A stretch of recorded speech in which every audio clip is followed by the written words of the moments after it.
नमस्कार दोस्तों, स्वागत है आप सभी का आपके अपने चैनल स्टडी फॉर विन में। और आज के इस वीडियो में हम आपके सिलेबस के अकॉर्डिंग जो आपका सीटेट का सिलेबस है, उसके अकॉर्डिंग आपकी प्रिपरेशन करा रहे हैं। जिसमें आपका जो पहला टॉपिक है बाल विकास, जिसमें है प्राथमिक विद्यालय का बालक। तो इसके अंतर्गत जब हम ये देख रहे हैं कि इसका जो आपका पहला टॉपिक है विकास की अवधारणा और अधिगम के साथ उसका संबंध, ये मैं कंप्लीट करा चुकी हूँ। उसके बाद बालकों के विकास के सिद्धांत, ये भी मैं कंप्लीट करा चुकी हूँ। आज हम बात करेंगे जो हमारा तीसरा टॉपिक है आनुवंशिकता और पर्यावरण का प्रभाव। तो इस टॉपिक को आज हम इस वीडियो में डिस्कस करने वाले हैं। इससे पहले कि आपके जो दो टॉपिक हैं, अगर आपने वो वीडियोस नहीं देखे हैं तो इसी वीडियो के डिस्क्रिप्शन में इन सभी वीडियोस की जो ये दो टॉपिक हैं, इनसे रिलेटेड जो भी वीडियोस बने हैं, उन सभी की लिंक इसी वीडियो के डिस्क्रिप्शन में दी हुई है। तो वहाँ से आप इन वीडियोस को देखकर अपना सिलेबस कवर कर सकते हैं। आज हम अपना जो तीसरा टॉपिक है आपका, इसका आनुवंशिकता और पर्यावरण का प्रभाव, इसको आज कंप्लीट करेंगे। तो चलिए, वीडियो शुरू करने से पहले एक बात मैं आपको और बताना चाहूँगी कि अगर आपको साइकोलॉजी में कहीं भी कोई भी दिक्कत है, ठीक, तो उसके लिए हमारे चैनल पर आपके लिए साइकोलॉजी के हैंड रिटन नोट्स उपलब्ध हैं। अगर आप इन नोट्स को लेना चाहते हैं तो आपको सिर्फ हमसे हमारे व्हाट्सएप नंबर पर कांटेक्ट करना है। ये सारे नोट्स आपको with explanation, with examples, with diagrams मिल जाएंगे। आपको कहीं भी जाकर कोई भी चीज़ अलग से लेने की ज़रूरत नहीं है। और आपको इन नोट्स को लेने के बाद कुछ भी छांटने की या कुछ भी सोचने की, कि आप अगर मान लीजिए मार्केट से कोई बुक खरीद कर लाते हैं तो आप सोचते हैं कि हम क्या पढ़ें क्या छोड़ें, फिर उसके बाद आप नोट्स बनाते हैं तो उसमें आपका काफ़ी सारा टाइम चला जाता है। लेकिन ये आपको बने बनाए कंप्लीट हैंड रिटन नोट्स मिल रहे हैं। तो आपको इसमें कोई और एक्स्ट्रा मेहनत करने की नीड नहीं है। आपको सिर्फ इन नोट्स को लेना है और अपनी पढ़ाई को शुरू कर देना है। तो अगर आप इन नोट्स को लेना चाहते हैं तो आपको करना है सिर्फ और सिर्फ एक काम। क्या करना है, आपको ये जो व्हाट्सएप नंबर आपकी स्क्रीन पर शो हो रहा है, 8240536143, इस दिए हुए व्हाट्सएप नंबर पर अपने नाम और अपनी एग्ज़ाम की डिटेल के साथ हमें मैसेज करना है। इन नोट्स को लेने के लिए आपको एक छोटी सी फ़ीस पे करनी है, जो कि है मात्र 200 रुपये, जो कि आपकी किसी मार्केट में मिलने वाली एक बुक की अपेक्षा भी कम है। क्योंकि आपको मार्केट में एक अच्छी बुक इतने रुपए में भी नहीं मिलती है। और बुक लाने के बाद भी आप उनमें से नोट्स बनाते हैं, आप अपना काफ़ी सारा टाइम देते हैं और तब जाकर आपके कहीं कंप्लीट नोट्स आपके एग्ज़ाम तक तैयार हो पाते हैं। लेकिन यहाँ पर आपको मात्र 200 रुपये जैसी छोटी सी अमाउंट में आपको पूरे कंप्लीट नोट्स मिल रहे हैं, जिसमें आपको कुछ भी छाँटने बीनने या परेशान होने की ज़रूरत नहीं है। तो प्लीज़, अगर आप इन नोट्स को लेना चाहते हैं तो दिए हुए व्हाट्सएप नंबर पर आप हमसे कॉन्टैक्ट कर सकते हैं। और अगर आपके पास पहले से नोट्स अवेलेबल हैं और आप हमारे वीडियो से प्रिपरेशन करना चाहते हैं तो उसके लिए आपको कोई फीस नहीं देनी है। आप हमारे वीडियो से प्रिपरेशन अपनी कर सकते हैं। तो जैसा कि आपका जो टॉपिक है आज का आनुवंशिकता और पर्यावरण, तो देखिए इन्हीं नोट्स में ये आपका टॉपिक दिया हुआ है वंशानुक्रम और वातावरण, जिसमें आपका जो सीटेट का जो मैंने बोला आज हम टॉपिक डिस्कस करने वाले हैं। तो वंशानुक्रम वातावरण के अंतर्गत आपका ये जो दिया हुआ है आनुवंशिकता और पर्यावरण का प्रभाव, तो हम देखिए इन्हीं नोट्स से अपने पढ़ेंगे, जिससे आपको एक आइडिया भी लग जाएगा कि ये नोट्स किस तरीके के हैं। ठीक, तो मैंने इसमें देखिए इस टॉपिक को भी कवर किया हुआ है। तो देखिए वंशानुक्रम को अगर हम कहते हैं कि साधारणतया ये लोग विश्वास करते हैं कि जैसे माता पिता होते हैं वैसे ही उनकी संतान होती है ना। अभिप्राय क्या है कहने का, कि बालक रंग रूप आकृति बुद्धि में अपने माता पिता से मिलता जुलता होता है ना, ये हम कह सकते हैं। दूसरे शब्दों में उसे अपने माता पिता से शारीरिक गुण प्राप्त होते हैं, कि जैसे मान लीजिए माता पिता यदि लंबे हैं तो संतानें भी उनकी लंबी होती हैं। अगर छोटे कद के माता पिता हैं तो छोटी होती हैं, गोरे माता पिता हैं तो गोरी संतान होती है। तो इसी तरीके से जो शारीरिक गुण होते हैं वो उनको अपने माता पिता से प्राप्त होते हैं। यदि माता पिता विद्वान हैं तो बालक भी विद्वान होगा, माता पिता मूर्ख हैं तो बालक भी मूर्ख हो सकता है ना। तो इससे तात्पर्य ये होता है कि बालक को न केवल अपने पूर्वजों से गुण प्राप्त होते हैं, इसी प्रकार जो वंशानुक्रम, वंश परंपरा, पैतृकता और अनुवांशिकी आदि नाम से हम इसको जानते या पुकारते हैं। अब हम इसमें कुछ डेफिनेशंस देख लेंगे, क्योंकि आपके एग्जाम्स में कभी कभी डेफिनेशंस भी पूछ ली जाती हैं कि ये डेफिनेशन किसने कही है। तो चलिए डेफिनेशंस पे, जो इंपॉर्टेंट डेफिनेशंस हैं यहाँ पर दो तीन मैंने ली हुई हैं, उन पर भी ज़रा नज़र दौड़ा लेते हैं। जैसे पहला क्या है, बी एन झा के अनुसार वंशानुक्रम व्यक्ति की जन्मजात विशेषताओं का पूर्ण योग है। जेम्स ड्रेवर के अनुसार माता पिता के शारीरिक एवं मानसिक विशेषताओं का हस्तांतरण होना वंशानुक्रम है। और पीटरसन के अनुसार है, व्यक्ति अपने माता पिता के माध्यम से पूर्वजों की जो विशेषताएं प्राप्त करता है उसे हम वंशानुक्रम कहते हैं। तो ये हो गई आपकी कुछ डेफिनेशंस। अब हम अगर वंशानुक्रम से संबंधित नियमों की बात करें, क्योंकि बाल विकास में आपके यही नियम जो हैं वो प्रभावी होते हैं और इन्हीं से आपके क्वेश्चंस आते हैं। तो वंशानुक्रम के नियम के अंतर्गत अगर हम देखते हैं तो पहला हमारा आता है समानता का नियम, यानी जैसी माता पिता वैसी संतान, समान समान को जन्म देता है। समानता के नियम के अंतर्गत आता है कि जो समान होता है वो समान को जन्म देता है, यानी जैसी माता पिता होगी वैसी ही उसकी संतान होगी। अब यहाँ पर सारांशन की एक डेफिनेशन है, बुद्धिमान माता पिता के बच्चे बुद्धिमान, साधारण माता पिता के बच्चे साधारण और मंद बुद्धि माता पिता के बच्चे मंद बुद्धि होते हैं। तो ये आपका आ जाएगा समानता के नियम के अंतर्गत, जो कि बहुत कठिन नियम नहीं है, एकदम सरल है कि समान समान को जन्म देता है।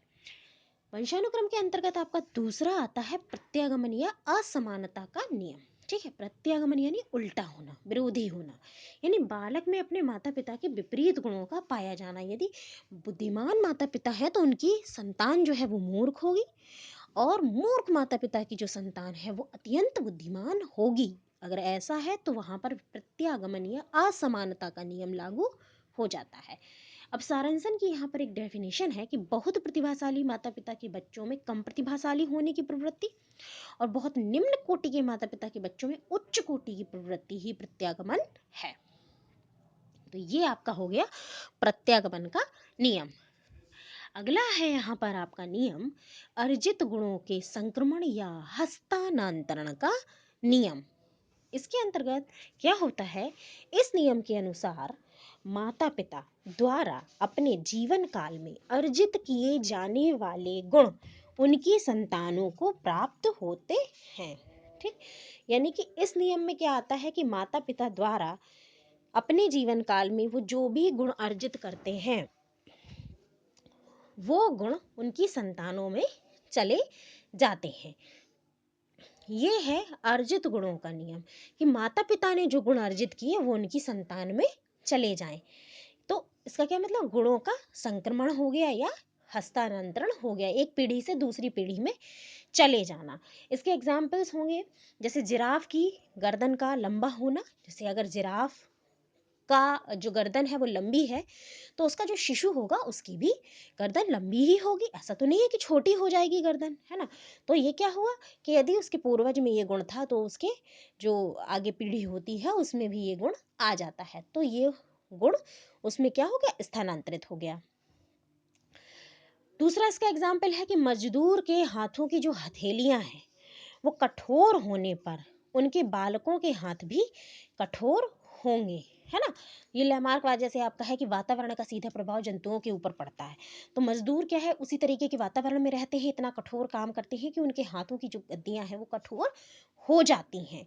तो इस तरीके से हो सकता है कि उनकी संतानों के हाथ भी कठोर हो जाएं, क्योंकि मान लीजिए शिशु जब जन्म लेता है लेकिन जब वो देखेगा और उसी परिवेश में रहेगा, मजदूर का बच्चा है तो वो उसी परिवेश में रहेगा, वो भी काम करेगा, तो उसके हाथ भी क्या होगा, कठोर होते चले जाएंगे। तो ये हो जाएगा आपके अर्जित गुणों के संक्रमण का नियम। अगला नियम इसमें आता है अर्जित गुणों के अहस्तांतरण का नियम। तो बिल्कुल उसके विपरीत ही ये चला जाएगा कि इस नियम के अनुसार माता पिता द्वारा अपने जीवन काल में जो गुण अर्जित किए जाएं वो संतान में ना जाएं, संतान को प्राप्त ना हो। एग्जाम्पल क्या है कि जैसे कई चूहों की पूंछ को काट देने पर भी उनकी संतान पूंछ सहित ही उत्पन्न होती है। क्या ऐसा होता है क्या कि अगर आपने मान लीजिए कि 10 चूहे पकड़े, उनकी पूंछ काट दी, अब जब उनकी संतानें होंगी, जब वो चूहों को जन्म देंगी, तो क्या पूंछ विहीन चूहे होंगे? नहीं, उन चूहों की तो पूंछ होगी ही होगी, है ना। तो ये क्या हो गया, अर्जित गुणों के अहस्तांतरण का नियम। नेक्स्ट इसी में आप एग्जाम्पल एक और समझ सकते हैं कि यदि माता या पिता किसी भाषा जैसे चीनी भाषा, उर्दू भाषा, किसी अन्य भाषा को सीख लेते हैं, तो ये ज़रूरी नहीं है कि वो भाषा उसकी संतान को भी आ जाए।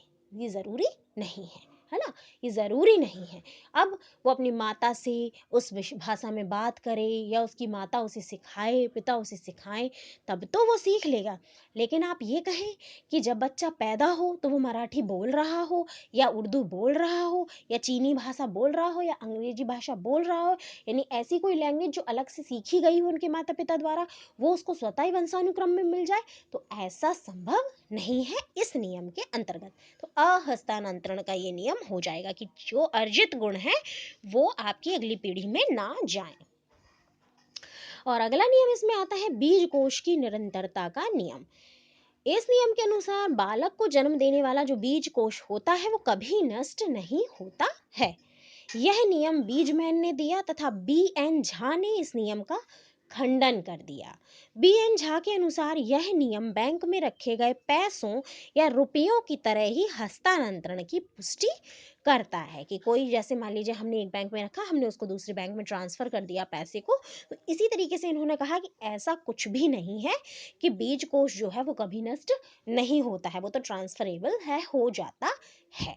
ठीक, तो इसमें इन्होंने खंडन किया। अब ये तो होता ही रहता है कि यदि कोई एक मनोवैज्ञानिक है, कोई एक नियम देता है, तो ज़रूरी नहीं है कि सब उससे संतुष्ट ही हो जाएं। दूसरे मनोवैज्ञानिक उसका खंडन करते हैं, उसमें संशोधन करते हैं और रिसर्च करते हैं और शोध करते हैं, उसके बाद अपना एक नया नियम देते हैं, है ना? तो इस तरीके से ये प्रक्रियाएं चलती रहती हैं।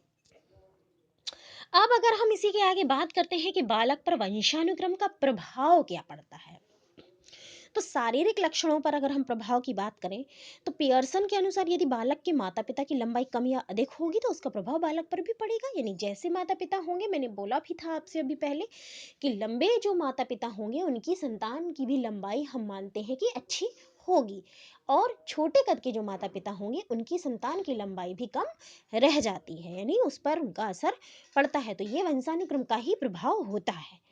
अगला है चरित्र पर प्रभाव। इस सिद्धांत के अनुसार जो चरित्रहीन माता पिता होते हैं उनकी संतान चरित्रहीन और चरित्रवान माता पिता की संतान चरित्रवान होती है। सामाजिक स्थिति पर प्रभाव। एक मनोवैज्ञानिक थे रिचर्ड, ठीक है, तो जो रिचर्ड थे उन्होंने एलिजाबेथ नामक एक सम्मानित स्त्री से विवाह किया, जिससे उत्पन्न बच्चे भी सम्मानित पैदा हुए। तो इस नियम के अनुसार जो सम्मानित माता पिता होते हैं उनकी जो संतानें होती हैं वो भी सम्मानित ही होती हैं।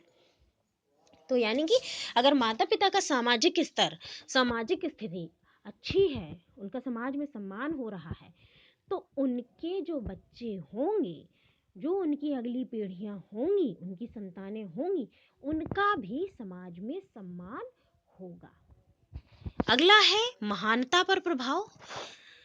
शारीरिक, मानसिक, चारित्रिक, सामाजिक रूप से जो महान माता पिता होंगे उनकी संतान भी महान होगी, कि हम जानते हैं जैसे माता पिता वैसी संतान, तो उसी तरीके के संस्कार उनमें आएंगे। तो महानता पर भी प्रभाव पड़ता है वंशानुक्रम का। और अगला प्रभाव है बुद्धि पर प्रभाव।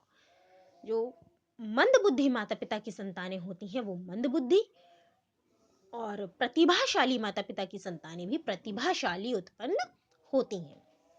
यानी जिन माता पिता की बुद्धि तीव्र होगी, कुशाग्र बुद्धि के माता पिता होंगे, तो उनकी संतानें भी बहुत तीव्र बुद्धि की उत्पन्न होती हैं। हर क्षेत्र में पढ़ाई लिखाई, एक्स्ट्रा करिकुलर एक्टिविटीज़, अदर जो आपकी सोशल चीज़ें हैं उनमें, यानी कि वो गजब की प्रतिभा रखते हैं इस तरीके की माता पिता की जो संतानें होती हैं। और मंदबुद्धि जो माता पिता होते हैं उनकी संतानें मंदबुद्धि हो जाती हैं। तो इस तरीके से वंशानुक्रम का प्रभाव पड़ता है बुद्धि के ऊपर। तो ये आपका टॉपिक था वंशानुक्रम से रिलेटेड, यानी आनुवंशिकता से रिलेटेड। अब आज हमने आज के इस वीडियो में कवर कर लिया है आनुवंशिकता को पूरा तरीके से। आनुवंशिकता का बालक के विकास पर, उसके विभिन्न पहलुओं पर, जैसे बुद्धि पर, शरीर पर, महानता पर, चरित्र पर, हर चीज़ के प्रभाव को हमने देख लिया। अब हम इसके नेक्स्ट वीडियो में पर्यावरण में, क्योंकि इसमें 2 टॉपिक है ना, आनुवांशिकता और पर्यावरण। तो आनुवांशिकता हमने कवर कर लिया आज के वीडियो में। अगले वीडियो में हम पर्यावरण को और इसके प्रभाव को, बालक पर क्या असर पड़ता है, क्या चीज़ें हैं, क्या नहीं है, कैसे क्वेश्चन आते हैं, इन सारी चीज़ों को हम अगले वीडियो में डिस्कस करके इस टॉपिक को समाप्त करके अगले टॉपिक की ओर चल पड़ेंगे। तो दोस्तों, वीडियो पसंद आया हो तो प्लीज़ वीडियो को लाइक और शेयर ज़रूर कर दीजिए। ज़्यादा से ज़्यादा शेयर कीजिए। शेयर करने में कंजूसी मत कीजिए, क्योंकि शेयर करने का तो कोई पैसा नहीं लगता है भाई। तो शेयर करने में इतनी कंजूसी क्यों करते हो? फटाफट से अच्छे से कमेंट्स कर दो, फटाफट से वीडियो को लाइक कर दो, शेयर कर दो। चैनल पर पहली बार आए हो और करना चाहते हो सीटेट की तैयारी, तो प्लीज़ चैनल को सब्सक्राइब करके बेल आइकन प्रेस कर लो, ताकि वीडियोस के नोटिफिकेशंस टाइम टू टाइम आपको मिलते रहें और आपका कोई भी टॉपिक मिस ना हो। फिलहाल के लिए इस वीडियो में इतना ही। अगर आप मुझे किसी सोशल साइट पे फॉलो करना चाहते हैं, ट्विटर, फेसबुक या फिर इंस्टाग्राम पे, तो आप मुझे किसी भी सोशल साइट पे फॉलो कर सकते हैं। हर सोशल साइट की लिंक इसी वीडियो के डिस्क्रिप्शन बॉक्स में दी हुई है। फिलहाल इस वीडियो में इतना ही। मिलती हूँ अपने अगले वीडियो में। करूँगी इस टॉपिक को कंटिन्यू, करूँगी इस टॉपिक को कंप्लीट। तब तक के लिए नमस्कार।